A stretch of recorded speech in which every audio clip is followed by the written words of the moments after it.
সালামু আলাইকুম। নির্বাচন নিয়ে ভারত বিএনপির ষড়যন্ত্র ব্যর্থ করে দিল ডক্টর ইউনূস।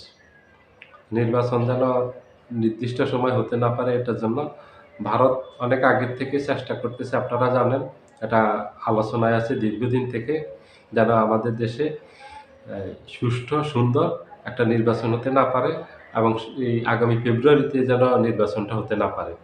এটার জন্য ভারত দীর্ঘদিন থেকে চেষ্টা করতেছে। সেটার সাথে বিএনপিও একসাথ হয়েছে। এই ভারত বিএনপির এই ষড়যন্ত্র ডক্টর ইউনূস ব্যর্থ করে দিয়েছে। আপনাদের মনে থাকার কথা আজকের থেকে ২-৩ মাস আগে হঠাৎ করে মির্জা ফখরুল ইসলাম আলমগীর বিএনপির ৩ সদস্যের প্রতিনিধি দল নিয়ে ডক্টর ইউনূসের সাথে যমুনাতে গিয়ে সাক্ষাৎ করেন। সাক্ষাৎ করে ওখানে হঠাৎ করে উনি বলেন, তার আগে এটা নিয়ে কোনো আলোচনা হয়নি। কোনো রাজনৈতিক দলের সাথেও আলোচনা করেননি। কারো সাথে ওরা আলোচনা করেননি। উনি হঠাৎ করে গিয়ে বললেন যে, "আপনি তত্ত্বাবধায়ক মোডে চলে যান।" তত্ত্বাবধায়ক মোডে চলে যাওয়া হঠাৎ করে সবাই অবাক হয়ে গেছে। হঠাৎ করে তত্ত্বাবধায়ক সরকার মোডে কিভাবে যাবে? তত্ত্বাবধায়ক সরকার তো এখন সংবিধানেই নেই। এখন যদি সংবিধানে যেটা না থাকে সেই মোডে যায় তাহলে এই সরকারই আর থাকবে না। সরকারের কোনো বৈধতা থাকবে না। ডক্টর ইউনূসের সরকার তার মানে হলো উৎখাত হয়ে গেছে। এটা গিয়ে বলল। বলার সাথে সাথেই তো ডক্টর ইউনূস বুঝে ফেলছেন। উনি তো অনেক জ্ঞানী মানুষ। উনি এমনিতে তো নোবেল পাননি। ওই মির্জা ফখরুল ইসলাম আলমগীরের জ্ঞান নিয়ে উনি চলেন না। মির্জা ফখরুল ইসলাম আলমগীরের জ্ঞান ওই তারেক রহমানের জ্ঞান নিয়ে চললে ওনার নোবেল প্রাইজ পাওয়া হতো না। উনি হয়তো ওই বাংলাদেশে কোনো গ্রামে গিয়ে হাল চাষ দিতেন। এর থেকে বেশি কিছু করা লাগতো না। কারণ ওদের জ্ঞান নিয়ে যারা চলবে ওরা হাল চাষই দিতে হবে। উনিও ওই কথায় একদম পাত্তাই দেননি। কেন বলছেন? উনি সাথে সাথেই বুঝছেন। কারণ উনি ওই জ্ঞান রাখেন যেটা মির্জা ফখরুল ইসলাম আলমগীর ১০০ বছর পরে ভাববে, উনি ১০০ বছর আগে ভেবে রাখেন ওই কথা। যে ১০০ বছর পরে কি হতে পারে? ১০০ বছর পরে আমি কি করব? সেটা। মির্জা ফখরুল ইসলাম ওটা ১০০ বছর পরে ভাবেন। উনি অতটুকু জ্ঞানী। আমি কোনো বাড়াবাড়ি কথা বলিনি।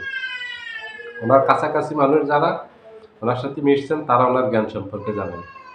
মির্জা ফখরুল ইসলাম আলমগীর সেখানে ব্যর্থ হয়ে গেল। উনি ওটা পাত্তাই দেননি বিএনপির ওটাকে। কারণ ইন্টারিম সরকার যেটা আছে অন্তর্বর্তী সরকার, এটা ঠিক আছে। এটার বৈধতা হইল জনগণ। এটা প্রথম যখন ইন্টারিম গভর্নমেন্ট গঠন করে তখন তো বিএনপি কোনো কথা বলেনি এটা নিয়ে। হঠাৎ করে আসি বলার অর্থ হলো এটা বিএনপি যখন বুঝতে পারছে বিএনপির জনপ্রিয়তায় ধস নামছে, আগামী নির্বাচনে বিএনপি ক্ষমতায় যেতে পারবে না। তখন বিএনপিও ভারতের সাথে একমত হয়ে গেছে নির্বাচন পিছিয়ে দেওয়ার জন্য। নির্বাচন পিছিয়ে দিলে ভারতের লাভ কি, বিএনপির লাভ কি? ভারতের লাভ হলো নির্বাচন পিছিয়ে দেওয়া, তত্ত্বাবধায়ক মোডে চলে যাওয়া বা নির্বাচন পিছিয়ে দেওয়া, যেটাই করুক সেটার সুবিধা হলো ডক্টর ইউনূসের সরকার আর থাকবে না।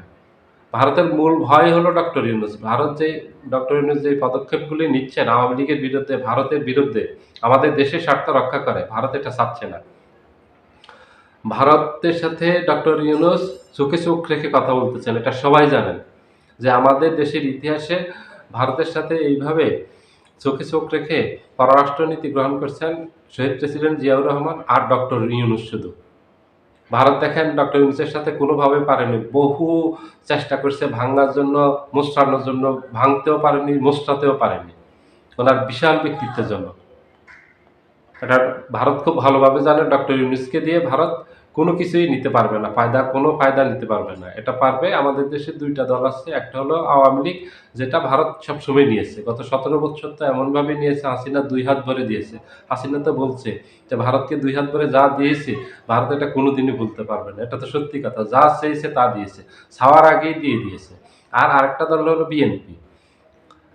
তো আওয়ামী লীগের ভারতের লাভ কি? ভারতের লাভ হলো বিএনপি ক্ষমতায় আসলে বিএনপিকে যা বলবে ঠিক বিএনপি তাই করবে।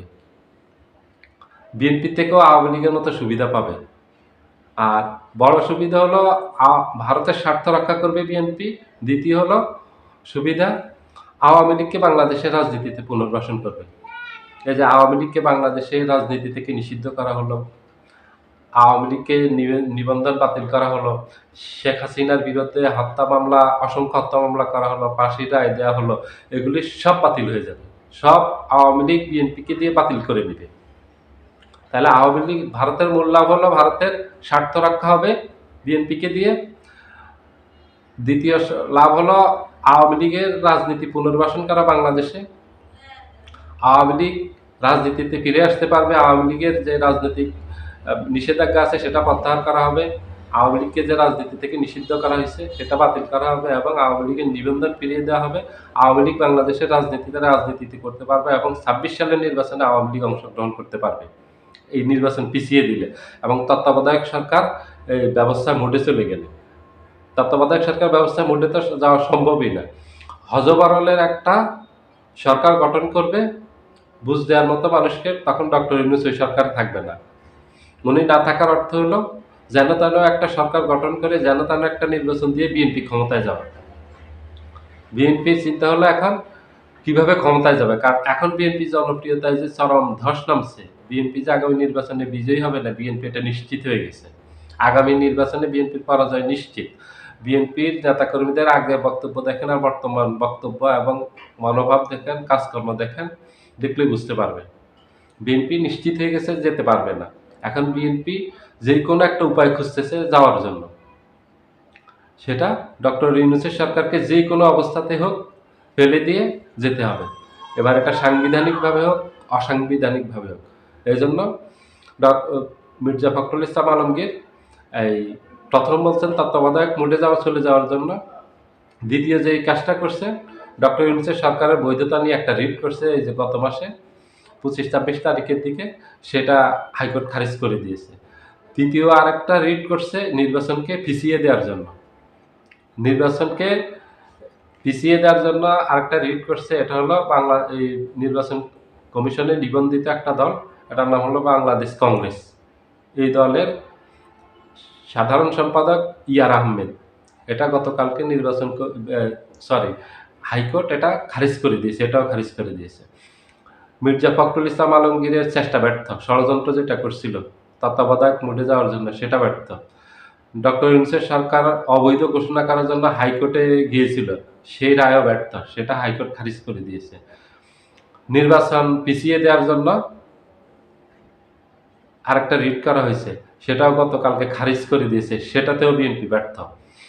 নজরুল ইসলাম খান হঠাৎ করে এসে বললেন যে নির্বাচন যৌক্তিক কারণে পিছিয়ে দেওয়া যেতে পারে। যেই বিএনপি নির্বাচনের জন্য এত পাগল হয়ে গেছে, সরকারকে পাগল করে ফেলছে, অস্থির করে ফেলছে, সরকারকে, জনগণকে বিরক্ত করে ফেলছে, নির্বাচন শুনতে শুনতে জনগণ বিরক্ত হয়ে গেছে, সেই বিএনপির মুখে এখন নির্বাচন যৌক্তিক কারণে পিছিয়ে দিতে পারে চাইলে সরকার। মানে নির্বাচন পিছিয়ে দিলে এখন বিএনপি ভাবে যে বিএনপি হয়তো রাজনীতির মাঠে আবার ফিরে আসতে পারে কোনো এক কৌশলে।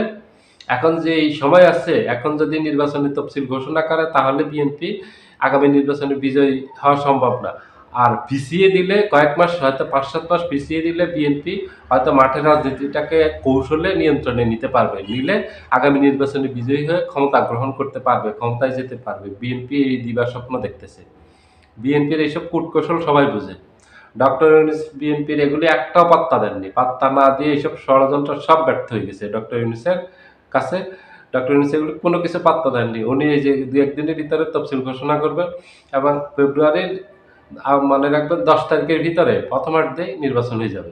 এটা কেউ ঠেকাইতে পারবে না ইনশাআল্লাহ। এক আল্লাহ ব্যতীত কেউ ঠেকাইতে পারবে না। এই ভারতের ষড়যন্ত্র, বিএনপির ষড়যন্ত্র, আওয়ামী লীগের ষড়যন্ত্র, এগুলি কিচ্ছু টিকবে না। সব ষড়যন্ত্র ব্যর্থ হয়ে যাবে। ঠিক সঠিক সময়ে নির্বাচন হবে। সবাই ভালো থাকবেন। আল্লাহ হাফেজ।